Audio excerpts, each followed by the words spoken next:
So after all this preparatory work, al-Raghib al-Isfahani gets into, okay, how are we going to do it? How are we going to obtain these higher qualities, these elite skills that are going to qualify us, make us eligible and even rightfully deserving of this lofty status of the Khalifa, the Khulafa of Allah on this earth or in this creation. He identifies 4 major things, and he's going to continue unpacking them throughout the book. But in general, the first is education. Okay, we're going to purify the self through education. The second is purifying the self through restraint. And this is in line with the hadith of the Prophet Muhammad ﷺ. Somebody came to him and they asked him for one thing that he could do that could make Allah love him and the people love him. And he replied, Izhad fi dunya, yuhibbukallah, wazhad fi ma inda nas, yuhibbukan nas.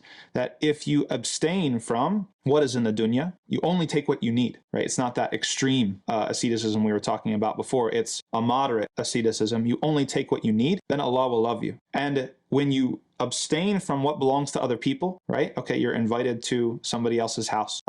They prepare food for you. You take modestly, you accept the food that they give you, okay? That's what we're talking about. You don't crush the whole plate and then say, what's next? What else you got? Start going through their cupboards and opening their fridge, right? We're talking about, but you also don't reject the food entirely, right? You don't say, no, alhamdulillah, I'm good, no, thank you, no. No, there's 2 extremes. So you take modestly from what belongs to other people, you restrain, you abstain, you refrain, then the people will love you. So these are 2 things, 2 out of 4. We have education and we have restraint. Then we have patience. We're going to refine the self through patience. And the scholars have talked a lot about patience. They talk about 3 different types of patience. There's the obvious patience that we think, which is patience in the face of hardship or calamities, okay? You're injured, you lose somebody close to you, you lose your job, these sorts of things. Patient with the decree of Allah subhanahu wa ta'ala. Like, that's definitely something.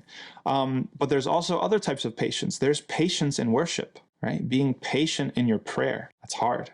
For most of us, prayer is not the most exciting thing in our day. That's just the reality. But waking yourself up for Fajr every single day, despite that, requires a certain amount of patience. So these are the things, and we'll talk more about them in detail later on, inshallah. But this is the patience that we're talking about, refining the self, getting ourselves, moving ourselves towards khilafah through education, through restraint, through patience, and then finally through justice. Because it makes complete intuitive sense that there's no possibility that we could administer or manage this creation and give every single creature its due right without a strong sense of justice. So these are the four things. These are the 4 main tools or avenues through which that the author, al-Raghib al-Isfahani, is going to tell us about refining the self through education, through restraint, through patience, and through justice.